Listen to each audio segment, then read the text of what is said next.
Dear students, friends and subscribers. Dear students, आज की इस नई वीडियो के साथ मैं हूं मोहम्मद नवाज वडैज, पॉलिटिकल साइंटिस्ट। डियर स्टूडेंट्स, आज हमारा टॉपिक है general knowledge for all, episode number 9। तो आज की इस वीडियो के अंदर जो है हमने मुख्तलिफ जो पॉलिटिकल सिस्टम्स हैं उनसे रेलिवेंट इंतहाई इम्पॉर्टेंट जो क्वेश्चंस हैं उनको शामिल किया है। आइए इस वीडियो का आगाज़ करते हैं। आप दे रखे हैं हमारा YouTube channel political science with Nawaz Wadaich, और यहाँ से इस वीडियो का आपका तौर पे आगाज़ होता है। American constitution consist of articles. आपने बताना ये है कि अमेरिकन कॉन्स्टिट्यूशन जो है वो कितने आर्टिकल्स पर मुश्तमिल है। The first option is 7 articles, second is 10 articles, और थर्ड ऑप्शन है none of them. The correct answer is 7 article. American constitution जो है वो सिर्फ 7 आर्टिकल्स पर मुश्तमिल है। आर्टिकल्स की इस तादाद के अतबार से ही अमेरिकन कॉन्स्टिट्यूशन को the shortest constitution of the world भी कहा जाता है, यानी दुनिया का सबसे मुख्तसर तरीन जो कॉन्स्टिट्यूशन है वो अमेरिकन कॉन्स्टिट्यूशन है, क्योंकि ये ओनली 7 आर्टिकल्स पर मुश्तमिल है। आप अमेरिकन कॉन्स्टिट्यूशन को आधे घंटे के अंदर जो है बआसानी उसका जो टेक्स्ट है उसको स्टडी कर सकते हैं। और अमेरिकन कॉन्स्टिट्यूशन है वो मैक्सिमम जो है 4000 अल्फाज पर मुश्तमिल है। तो इससे अंदाज़ा लगा सकते हैं कि अमेरिकन कॉन्स्टिट्यूशन जो है वाकई ही दुनिया का शार्टेस्ट कॉन्स्टिट्यूशन जो है वो कहलाता है। Originally there were articles in the Indian constitution 395, 448, 280, none of them. आपने बताना ये है कि जब अमेरिका का फर्स्ट कॉन्स्टिट्यूशन जो है नाफिज हुआ तो उस वक़्त अमेरिकन कॉन्स्टिट्यूशन कुल कितने आर्टिकल्स पर मुश्तमिल था। Originally there were articles in the Indian constitution. The correct answer is 395। 395। तो आर्टिकल्स की तादाद के अतबार से जो है जो इंडियन कॉन्स्टिट्यूशन है that is considered as the longest constitution of the world. तो इंडियन कॉन्स्टिट्यूशन जो है उसको दुनिया का सबसे तवील जो है वो लॉन्गेस्ट कॉन्स्टिट्यूशन कहा जाता है, और अमेरिकन कॉन्स्टिट्यूशन को शार्टेस्ट कॉन्स्टिट्यूशन कहा जाता है, क्योंकि अमेरिकन कॉन्स्टिट्यूशन जो है that is consist of only 7 articles, और जो इंडियन कॉन्स्टिट्यूशन है वो मुश्तमिल है 395 आर्टिकल्स। इसलिए American constitution shortest constitution of the world और इंडियन कॉन्स्टिट्यूशन जो है longest constitution of the world जो है वो कहलाता है। आइए नेक्स्ट चलते हैं। Who is the father of the constitution of India. Indian political system के हवाले से एक और बहुत इंपॉर्टेंट क्वेश्चन है, who is considered as the father of Indian constitution. The first option is Bhimrao Ramji Ambedkar, second option है मौलाना अबुल कलाम आज़ाद, थर्ड ऑप्शन है none of them. The first option is correct option. Who is the father of the constitution of the India. India के जो पहले जो वज़ीर कानून थे, जो लॉ मिनिस्टर थे, he was doctor Ambedkar. Doctor Ambedkar जो है वो चूँकि इंडिया के पहले लॉ मिनिस्टर थे, तो उन्हीं की सरपरस्ती में इंडिया का पहला जो कॉन्स्टिट्यूशन है वो तैयार हुआ था। लिहाजा इसी वजह से जो है doctor Ambedkar is considered as the father of Indian constitution. तो नेक्स्ट क्वेश्चन देखते हैं। हमारे पास नेक्स्ट क्वेश्चन है, the number of the amendments which adopted in 1791 were. जी स्टूडेंट, इसमें थोड़ी सी कमी रह गई है। आपने ये बताना है कि यूएसए का जो कॉन्स्टिट्यूशन है, the number of the amendments in the Constitution of USA which adopted in 1791 were. American constitution है जो कि 1789 को जो है नाफिज हुआ था, और जब अमेरिकन कॉन्स्टिट्यूशन नाफिज हुआ तो उस वक़्त अमेरिकन कॉन्स्टिट्यूशन के अंदर जो ह्यूमन बेसिक राइट्स थे, जो बुनियादी इंसानी हकूक़ थे, या जिसको फंडामेंटल राइट्स कहा जा सकता है, उनको कॉन्स्टिट्यूशन का हिस्सा नहीं बनाया गया था। जब कॉन्स्टिट्यूशन नाफिज हो गया और फिर बहुत जल्द इस बात का एहसास हुआ कि जो फंडामेंटल राइट्स हैं शहरियों के, उनको लाजमी तौर पे कॉन्स्टिट्यूशन का हिस्सा बनाना चाहिए था। यही वजह है कि अमेरिकन कॉन्स्टिट्यूशन जब नाफिज हुआ तो एक साल के अंदर जो है अमेरिकन कॉन्स्टिट्यूशन के अंदर 10 अमेंडमेंट्स की गई। वो 10 अमेंडमेंट्स जो हैं उनके ज़रिए ही अमेरिकन शहरियों को बुनियादी हकूक़ हासिल हुए थे। तो जिस अमेंडमेंट के ज़रिए अमेरिकन शहरियों को बुनियादी हकूक़ हासिल हुए वो अमेरिकन आइन के अंदर की गई पहली 10 तरामीम हैं, 10 अमेंडमेंट्स हैं। आइए नेक्स्ट क्वेश्चन की तरफ चलते हैं।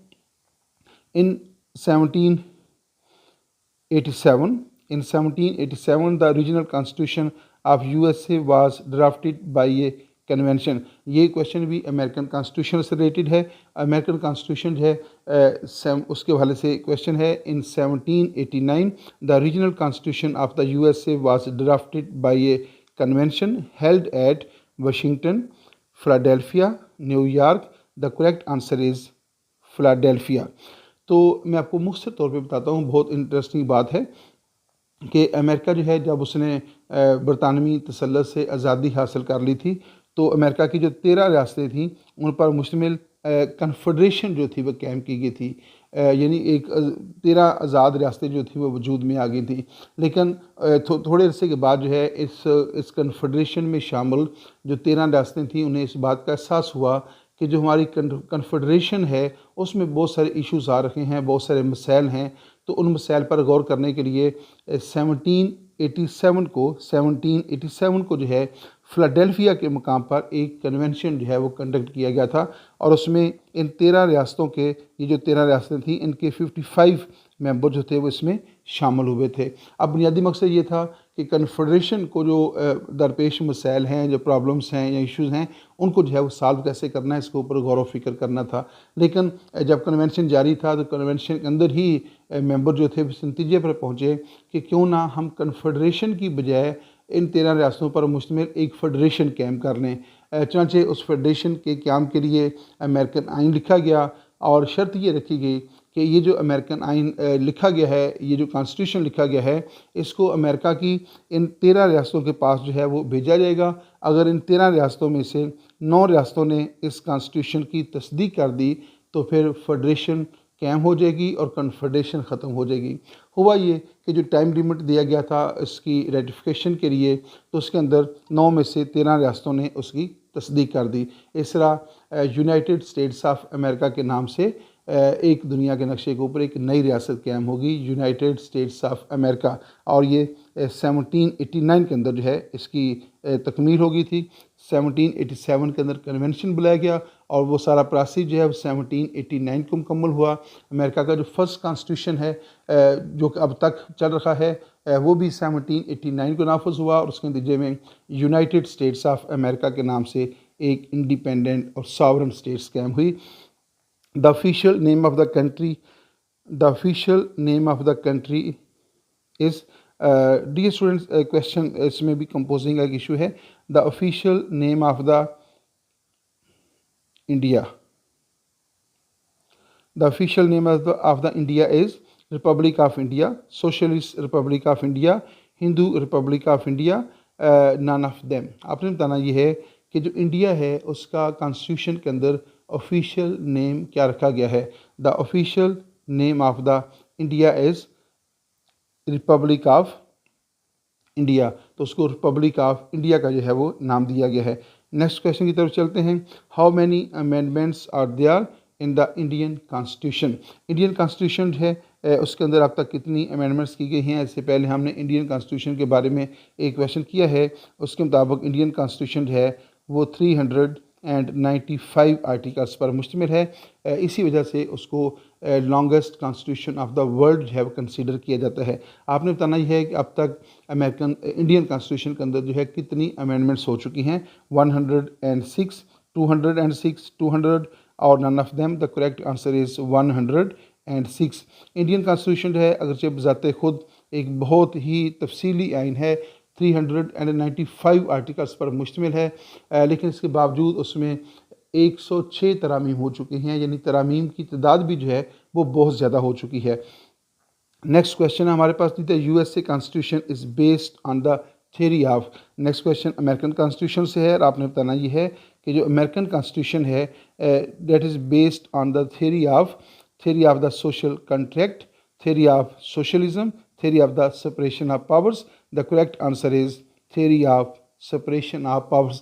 Dear student, theory of separation of powers से मुराद है यानी अलहदगी अख्तियारात। और ये जो theory है ये एक फ्रेंच पॉलिटिकल फ़िलासफ़र मॉन्टेस्क्यू ने जो है पेश की थी, और मॉन्टेस्क्यू ने ये थ्योरी अपनी किताब द स्पिरिट ऑफ लॉस के अंदर पेश की थी। इस थ्योरी के मुताबिक जो है, जो हुकूमत करने के जो अख्तियारात हैं, जो गवर्निंग पावर्स होती हैं, उनको हुकूमत के जो 3 बेसिक ऑर्गन्स हैं, लेजिस्लेचर, एग्जीक्यूटिव एंड जुडिशरी, उन तीनों के दरमियान जो है तकसीम कर दिया जाता है। जितने भी लॉ मेकिंग पावर्स होती हैं वो लेजिस्लेचर के सुपुर्द कर दी जाती हैं, और जो लॉ इन्फोर्समेंट पावर्स होती हैं वो एग्जीक्यूटिव के सुपुर्द कर दी जाती हैं, और जस्टिस प्रोवाइड करने की जो पावर्स हैं, इंसाफ करने की जो अथॉरिटी है या अख्तियारात हैं, वो जुडिशरी के सुपुर्द कर दिए जाते हैं। अगर अख्तियारात को इन तीनों दारों के दरमियान इस तरह तकसीम कर दिया जाए कि कोई भी अदारा दूसरे अदारे के मामलात में बेजा मुदाखलत ना कर सके, तो ये जो जिस थ्योरी के तहत ये डिवीजन ऑफ, ये जो सेपरेशन ऑफ पावर होगी, उसको हम कहेंगे theory of separation of powers. Next question पे चलते हैं। The USA supreme court was created by the regional constitution of. तो स्टूडेंट्स, ये क्वेश्चन भी अमेरिकन कॉन्स्टिट्यूशन से है। द यूएसए सुप्रीम कोर्ट, जो अमेरिकन सुप्रीम कोर्ट है, which is the highest court of USA. America एक फेडरेशन है, और फेडरेशन जो है 50 रियासतों पर मुश्तमिल जो है फेडरेशन है। तो जो अमेरिका की सबसे बड़ी जो अदालत है उसको सुप्रीम कोर्ट ऑफ यूएसए कहा जाता है। Was created by the original constitution of 1789, 1791 और 1799। The correct answer is 1789। American political system के अंदर जो है 2 तरह का अदालती निज़ाम है। एक, अमेरिका के अंदर वो अदालतें पाई जाती हैं जिनको जो अमेरिकन कॉन्स्टिट्यूशन के अंदर कायम है, जिस तरह अमेरिकन सुप्रीम कोर्ट जो है वो कॉन्स्टिट्यूशनल कोर्ट है, उसको दस्तूर के ज़रिए कायम किया गया है। और कुछ अमेरिका के अंदर अदालतें ऐसी हैं जिनको अमेरिकन कांग्रेस जो है उसने कानून साजी के ज़रिए जो है कायम किया है। तो सुप्रीम कोर्ट जो है, इसलिए उसको कॉन्स्टिट्यूशनल कोर्ट ऑफ यूएसए का आज़ाद हासिल है। और नेक्स्ट क्वेश्चन है, the official name of the Bangladesh is. Bangladesh के हवाले से क्वेश्चन है। The official name of the Bangladesh is people's republic of Bangladesh, Islamic republic of Bangladesh, none of them. The correct answer is people's republic of Bangladesh.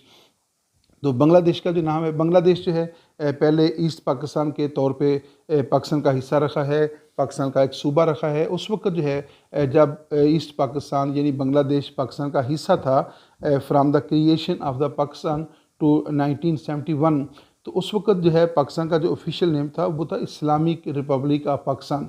लेकिन जब east Pakistan जो है अलग होकर बांग्लादेश बन गया और बांग्लादेश ने अपना नया कॉन्स्टिट्यूशन डिज़ाइन किया, तो उस नए कॉन्स्टिट्यूशन के अंदर जो है बांग्लादेश ने अपना जो नाम है वो इस्लामिक रिपब्लिक ऑफ बांग्लादेश रखने की बजाय उसने अपना नाम तजवीज़ किया republic of people's republic of Bangladesh. और स्टूडेंट्स, बहुत दिलचस्प बात यह है कि बांग्लादेश जो है वो अपने कॉन्स्टिट्यूशन के एतबार से एक सेकुलर स्टेट है।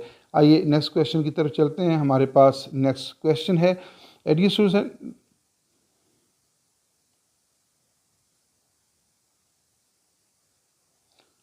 यहाँ पे थोड़ा सा टेक्निकल फॉल्ट आ गया है जी। तो नेक्स्ट क्वेश्चन की तरफ चलते हैं। हमारे पास नेक्स्ट क्वेश्चन आ गया है। The Watergate official scandal was related with president Kennedy, president Carter, president Nixon, none of them. The correct answer is president Nixon. American president Nixon जो हैं उन्हीं के दौरे हुकूमत में वाटरगेट स्कैंडल जो है सामने आया था। और जब इस वाटरगेट स्कैंडल की बुनियाद के ऊपर अमेरिकन प्रेसिडेंट निक्सन का इम्पीचमेंट शुरू हुआ, तो फिर उससे खौफजदा होकर निक्सन ने अपने ओहदा सदारत से रिज़ाइन दे दिया था। आइए नेक्स्ट क्वेश्चन की तरफ चलते हैं। The president Kennedy was impeached, assassinated, hanged, none of them. The correct answer is assassinated. American president जो हैं जो जॉन एफ कैनेडी थे, जब वो अपने ओहदा सदारत के ऊपर अपनी ज़िम्मेदारियाँ सर अंजाम दे रखे थे, तो उस दौरान जो है उनको कत्ल कर दिया गया था, उनको मर्डर कर दिया गया था। आइए नेक्स्ट क्वेश्चन की तरफ चलते हैं। नेक्स्ट क्वेश्चन है, the principle of the checks and balances in USA was forced to work together. तो the 3 organs of the government, the nationalist, the national and state governments. Dear students, American constitution के अंदर जिस theories के ऊपर American constitution की बुनियाद रखी गई है वो दरअसल मॉन्टेस्क्यू की theory of separation of powers है और theory of checks and balances है।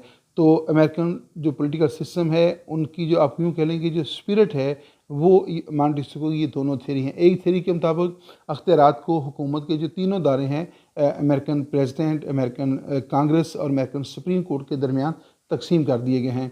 दूसरी थ्योरी जो है चेक्स एंड बैलेंसेस जो है, इसके मुताबिक हर हुकूमती इदारे को यानी अमेरिकन प्रेसिडेंट को, अमेरिकन कांग्रेस को, अमेरिकन सुप्रीम कोर्ट को ये अथॉरिटी दी गई है कि वो एक दूसरे की निगरानी कर सकते हैं और जैसे ही कोई अदारा अपने अख्तियार से तजावुज़ करता है तो उसका निगरान अदारा जो है उसको ऐसा करने से रोक देता है। तो इस एतबार से जो करेक्ट आंसर है वो है 3 ऑर्गन्स ऑफ द गवर्नमेंट। आइए नेक्स्ट क्वेश्चन पे चलते हैं। What is the correct name of UK? UK का जो कॉन्स्टिट्यूशनल नेम है वो क्या है? What is the correct name of UK? United Kingdom of Great Britain and Northern Ireland, Democratic Republic of Great Britain, none of them. The correct answer is United Kingdom of Great Britain and Northern Ireland is the official name of UK. तो आइए next question की तरफ चलते हैं। The official name of the modern state is the People's Republic of China, Socialist Republic of China, none of them. The correct answer is People's Republic of China. China जो है उसका जो official name है वो है people's republic of China.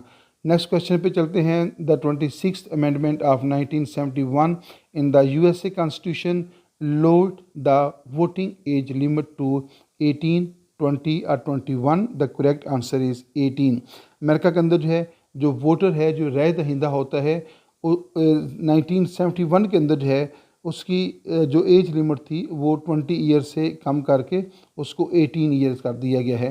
तो अब America के अंदर जो है हर 18 साल का फ़र्ज है वो वोट कास्ट कर सकता है, इलेक्शन के अंदर अपनी राय का इजहार कर सकता है। आइए नेक्स्ट क्वेश्चन पे चलते हैं। The USA Congress seats at place in Washington DC is called capital hall, 10 Downing street, white house. The correct answer is capital hall.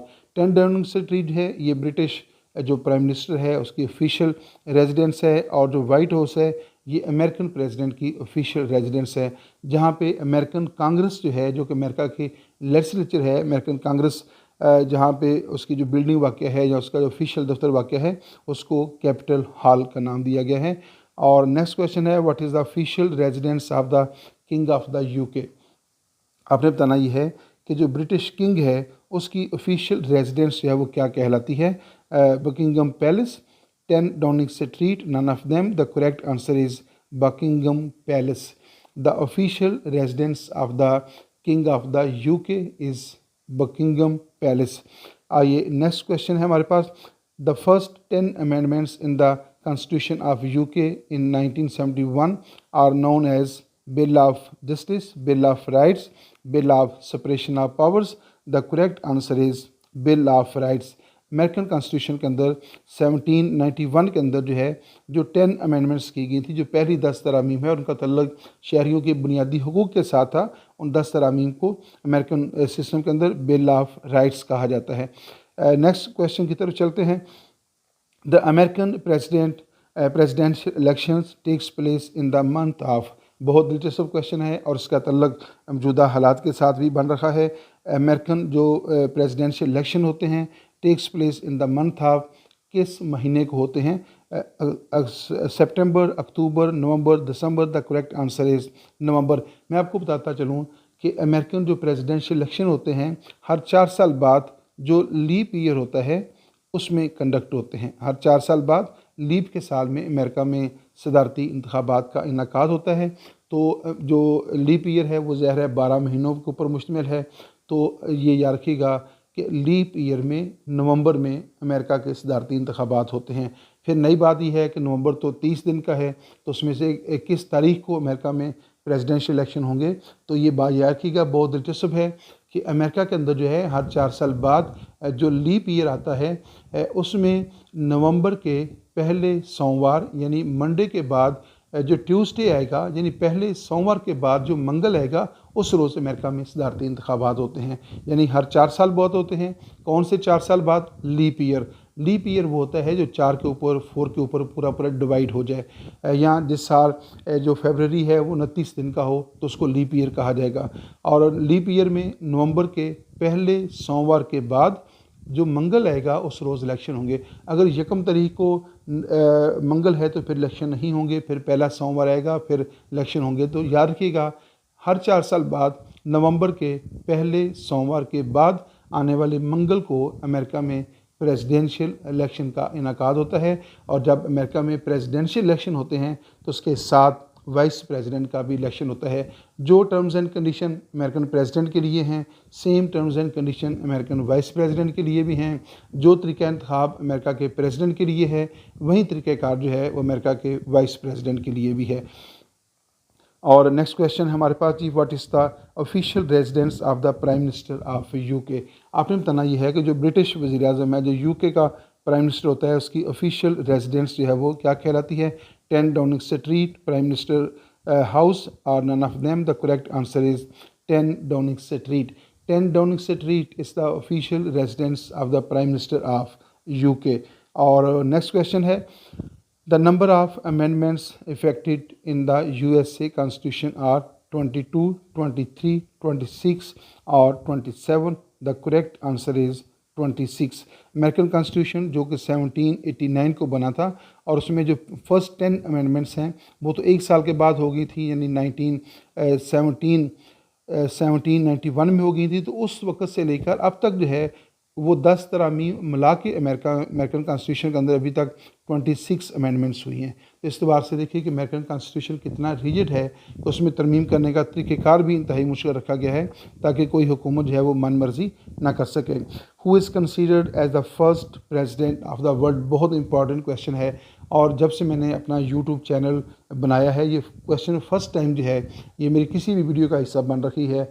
तो आइए देखते हैं कि who is considered as the first president of the world. दुनिया का पहला president किसको कहा जाता है। यानी वैसे तो ये है ना, फ़लाँ पाकिस्तान का पहला प्रेसिडेंट, इंडिया का पहला प्रेसिडेंट, अमेरिका का पहला प्रेसिडेंट, बांग्लादेश का पहला प्रेसिडेंट, चाइना का, तुर्की का पहला प्रेसिडेंट नहीं। ये है who is considered as the first president of the world. दुनिया का पहला प्रेसिडेंट कौन है। तो उम्मीद है कि आपने कुछ गेस कर लिया होगा। गेस करना आसान इसमें है कि जो अमेरिकन प्रेसिडेंट है, जो फर्स्ट अमेरिकन प्रेसिडेंट है, ही वाज जॉर्ज वाशिंगटन।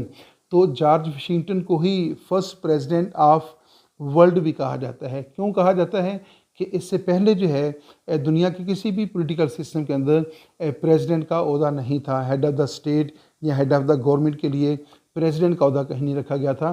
तो जब अमेरिकन कॉन्स्टिट्यूशन बना तो अमेरिकन कॉन्स्टिट्यूशन के अंदर पूरी दुनिया के अंदर फर्स्ट टाइम जो है हेड ऑफ़ द स्टेट और हेड ऑफ़ द गवर्नमेंट के लिए प्रेसिडेंट का ओहदा रखा गया है। That is why the American president is considered as the first president of the world. और वो कौन है, वो है जॉर्ज वाशिंगटन। तो जॉर्ज वाशिंगटन है, that is the correct answer. तो जॉर्ज वाशिंगटन अमेरिका का पहला प्रेसिडेंट भी है और जॉर्ज वाशिंगटन को दुनिया का पहला वज़ीर आज़म नहीं, सदर, अमेरिका का पहला सदर भी है और वो दुनिया का पहला प्रेसिडेंट भी कंसीडर किया जाता है। यहाँ पे इस वीडियो का अख्ताम होता है। इस वीडियो के अंदर हमने मुख्तलिफ जो पॉलिटिकल सिस्टम्स हैं उसमें से क्वेश्चन का इंतखाब किया, MCQs का इंतखाब किया। अपनी ओपिनियन से जो है हमें ज़रूर कहा कीजिएगा। और आपकी ये जो वीडियो है आपकी इम्तिहानी तैयारी के सिलसिले में, चाहे आप CSS का इम्तिहान दे रखे हैं, पब्लिक सर्विस कमीशन का कोई भी एग्ज़ाम दे रखे हैं, आप BS political science, BS international relation और BS हिस्ट्री के स्टूडेंट हैं, या आप लेट यानी लॉ एडमिशन टेस्ट दे रखे हैं, तो ये वीडियो तमाम स्टूडेंट्स के लिए, कैंडिडेट्स के लिए यकसा जो है वो यूज़फुल है। उम्मीद है आपको ये हमारी काविश पसंद आई होगी। अगर इस वीडियो के बारे में आपने अपनी राय का इज़हार करना है तो कमेंट